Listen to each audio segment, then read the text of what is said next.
Fioren.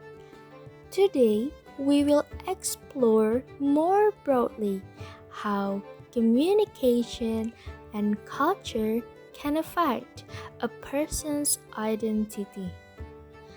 The title of this topic is about communication, culture, and power in context on Introduction to Identity.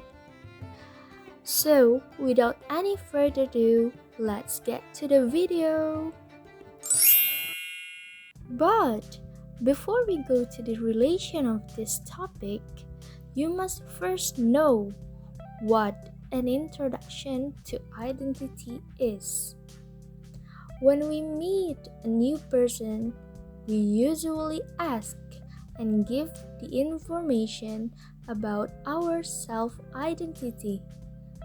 So, the process of introduction to identity is to know that we should know about how to tell our identity through asking and giving information about identity.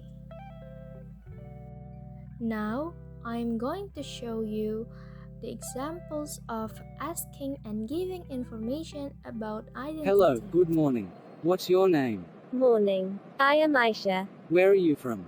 I come from Bandung. Where do you live? I live at 17 Jalan Merdeka. What is your hobby? My hobbies are singing and reading. Where do you study? I am a student of SMPN 1 Palapo. Nice to see you.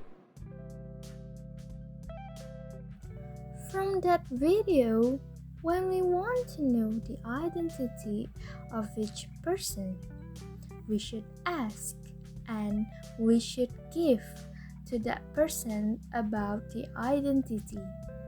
More clearly, this is the way of how to ask and give information about identity.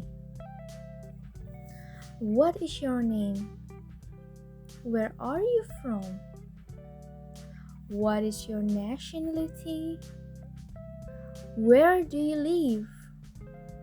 How old are you? What do you do? What is your hobby? That was various choices of forms of expressions to asking information about identity. So now this is how to giving information about identity. Includes my name is, for example, with the name Abdul.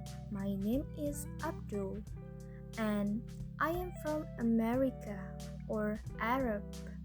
It includes country or city. And I live on York Street. Includes address and places. And then I am British. It is giving information about the nationality. And I am 18 years old. It is about the age. My hobby is traveling. It is about hobby.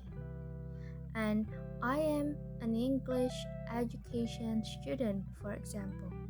It is about what do you do?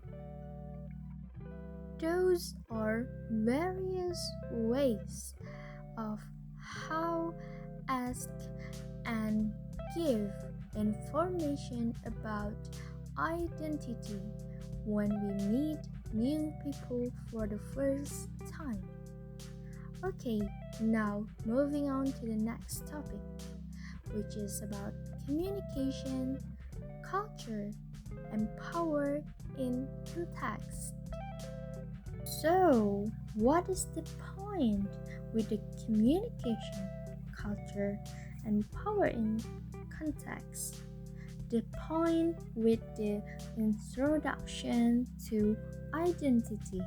Moreover, Stella Tingtume, a professor of human communication studies, that her teaching passions include intercultural communication theory, said that identity is a self reflection that comes from family, gender, culture, ethnicity, and the socialization process.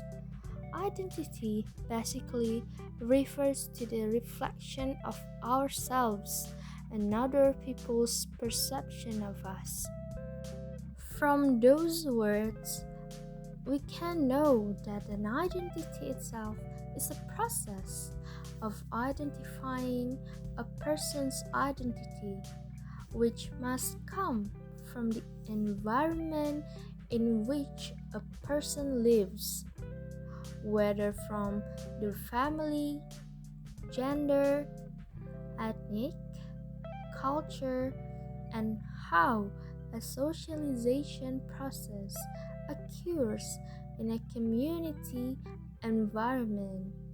The introduction of a self-identity is also a form of cultural communication that shows who we are and where we come from.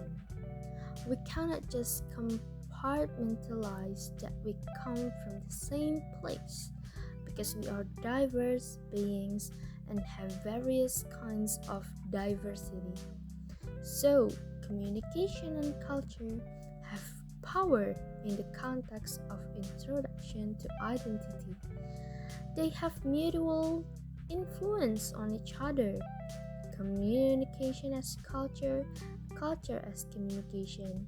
Identity is form of communication. Those three things are always related and will always happen in every self-introduction process, wherever and whenever.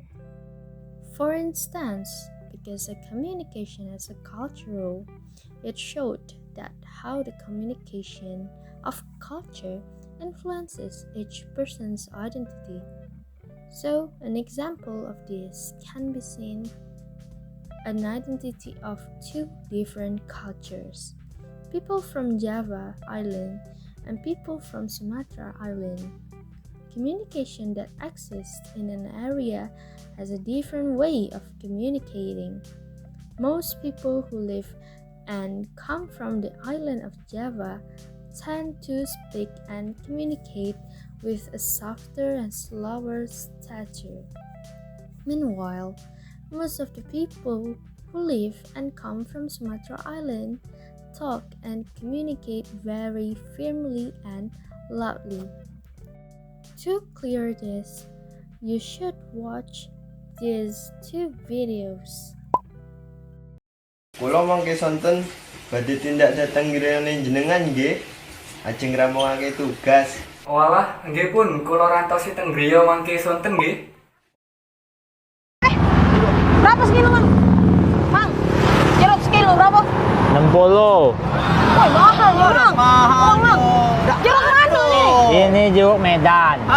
The first video is the example of most people who live and come from the island of Java tend to speak and communicate more soft and smooth.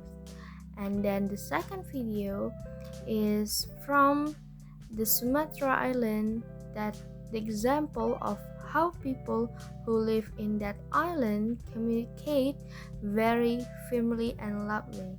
Those two examples proved that a group or individual who has various forms of cultural communication has a different self-identity. Another examples are following the gestures and body language of persons from where they live. Like in India, at the first of introducing their identity in their local culture, Indians will clasp their hands together in a prayer position and slightly bow their heads. Then in Japan, at the end of introducing their identity, Japanese will bow their body to show politeness and as a way of expressing respect, guidance, etc. And the last is In Tibet, when getting acquainted, Tibetans will stick their tongue out as a greeting for the first time when they are meet. Each area, each places have their own culture and the way how they communicate.